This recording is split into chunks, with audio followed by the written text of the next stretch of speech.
You ever been in a difficult conversation, typically an argument, and it's a topic or a conversation the two of you should be able to talk about, but the other person checks out on you. They ghost you. They go quiet. They don't respond.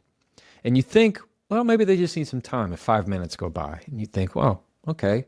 Then an hour goes by, and then more hours. And then it turns into a day or several days, and you're realizing that their silence is meant to punish you. It's called the silent treatment. We all know what it's like, and I hate it. So I'm going to teach you exactly what to do to handle it. You ready? Welcome to the Jefferson Fisher podcast, where I'm on a mission to make your next conversation the one that changes everything. If you enjoy learning tools to improve your communication, I'm going to ask you to please follow or subscribe to this podcast. I am making a promise to you that if you listen to this podcast and you subscribe to it, I will make you a better communicator. I promise. This podcast is brought to you by Cozy Earth.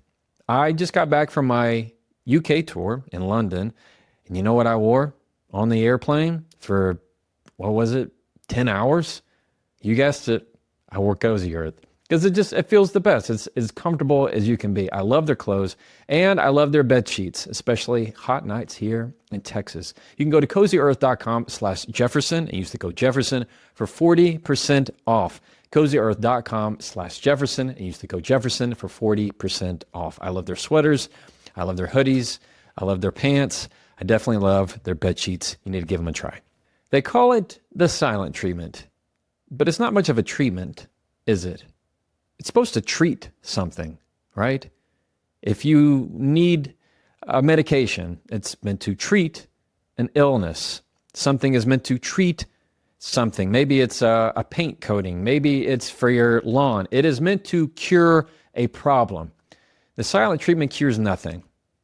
In fact, the only thing it does is send you a message, and that message is, this is unhealthy. In fact, I can't think of a bigger red flag when it comes to communication, healthy communication, than the silent treatment. Because what it's telling you in that moment and throughout all the time of their silence is that they lack something. And you know what that something is? It's called emotional maturity. They are emotionally immature. They could easily solve it by saying, I need to think about this. I just need to take some time. I just need some space. I'm not ignoring you. I'm just feeling some things. But that would be too easy for them. Instead, they want to go radio silent. They want to go radio silent.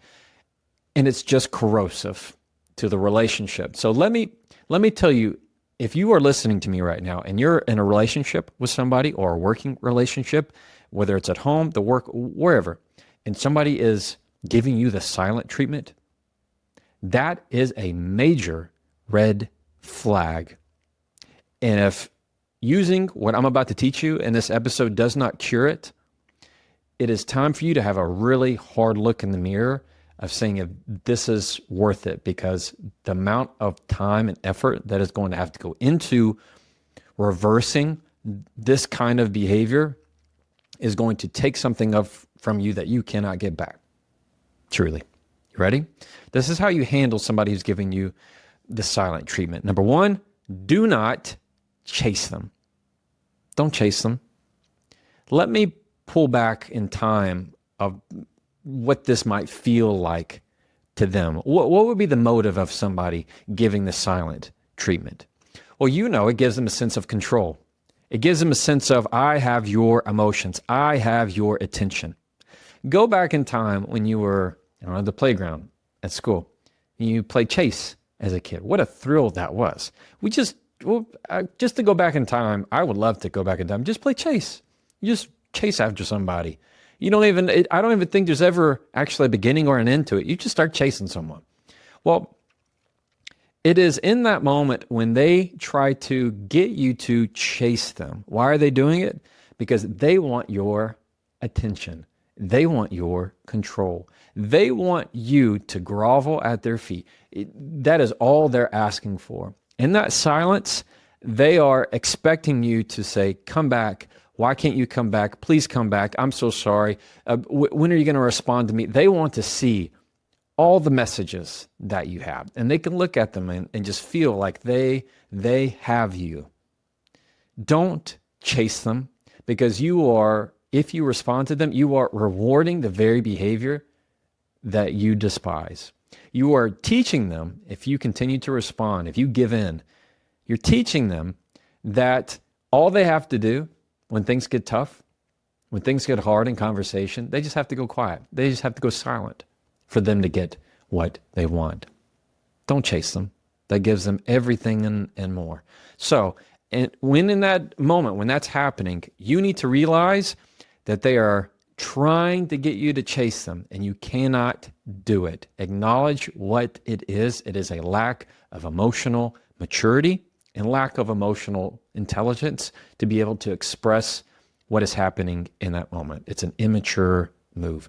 Number two, I want you to use phrases that call out the behavior, but do not call for a response. When I say call for response, we're not saying things that is asking a question. We're not saying things that are putting things that you're trying to get them to talk back to you of, hey, just thinking about you. Hey, I want you to talk to me. None of that. We're not doing any of that. We're going to call out the behavior. And this is how it sounds. It's kind of a two-part thing.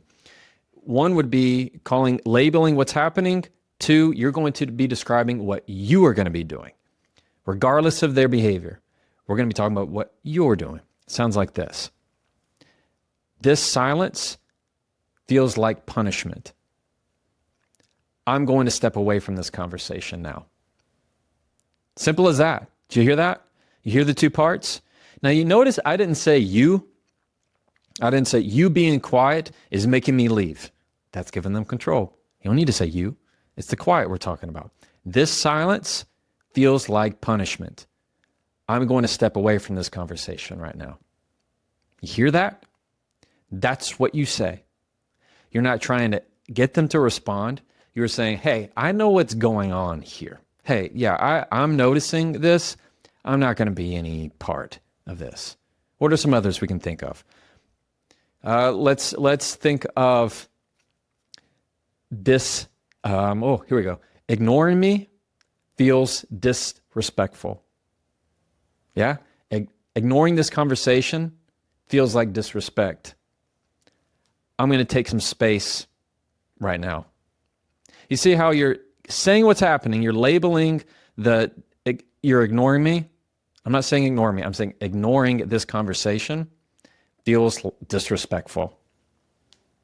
I'm going to take some space from this conversation. I'm not going to match what's happening right now. I will talk to you when we need to talk again. You see how I'm labeling it. I'm telling you what I'm going to do now. You are modeling emotional maturity because now you're saying, I'm taking a break from this conversation. I'm going to step away right now. I'm going to take a break. I'm going to sit back and have a reset. That's for you, not for them. You're not going to care what they're going to be doing in this moment. They've already shown you how they handle their problems by the silent treatment. Instead, you're going to do the opposite. You're going to model how they should have responded. Those two components make a very concise, confident statement of, I am not buying into what you're doing. I am not chasing you. Cool? Those are the kind of statements I want you to use. And that's it. Use one and be done. You don't have to explain. That's a major key here. This is not where you decide to have your moment of dumping all the bad things about this person and say, you know what, this is just like you, and say all the ugly things. Do not give them that. You don't owe them that. That is not for them. That is not for them. Do not rise to their level. You are trying to model the behavior that they should have had. So don't be tempted to go into the spiral drain of, let me go ahead and text out all the things I hate about you, and this is just like you, and you're just like your mom, blah, blah. Don't be doing that. You have a very quick statement. This silence feels like punishment. I'm going to take a break from this conversation, or I'm going to step away for right now. Simple as that. Leave it there. Number three. This is going to be a difficult one. And I say that because it is. You have got to realize that it is your life. Your life, nobody else's. So instead of continue to look at your phone and check your phone and check your phone, you know what that feels like. Stop doing that. Stop. You need to mute the conversation, hide the notifications, delete the conversation, the text thread, if you need to. Stop checking your phone. Stop wishing they would call you back. You need to let it go, take a big breath, and live your life. You need to focus. Ask yourself, how am I still going to have a good day? What can I do to have a great day? Go buy yourself some ice cream. I love ice cream. Go out in the sunshine. Go to a park. Go meet up with another friend. Go talk to somebody else, not about what's happening. Just go talk to them about their day. Do something that is going to fulfill you. The best way you can get back at somebody who's giving you the silent treatment is to have a good day. Have a good day, because that's exactly what they don't want you to have. They want you to be, oh my goodness, when are they going to text me back? Oh my goodness, I haven't been the same. I've been miserable. That is all, that's music to their ears. You know what kind of stuff they hate? Is like, you know what? No, I've had a really good day. You know, I was productive. I did this. I met up with so-and-so. No, I'm good. Because why? I have emotional maturity. It is your life. You live it. Do not give a second thought to anybody who gives you silent treatment. Ooh, I'm getting worked up about this topic, y'all. I can feel I'm starting to sweat. I really don't like the silent treatment. I really don't. Not from a standpoint of I don't like it done to me. I hate that people find that is a method that is going to get them more of what they want. Now, I know we could go big into some therapy session as to deep down what are the motives of why they would do it.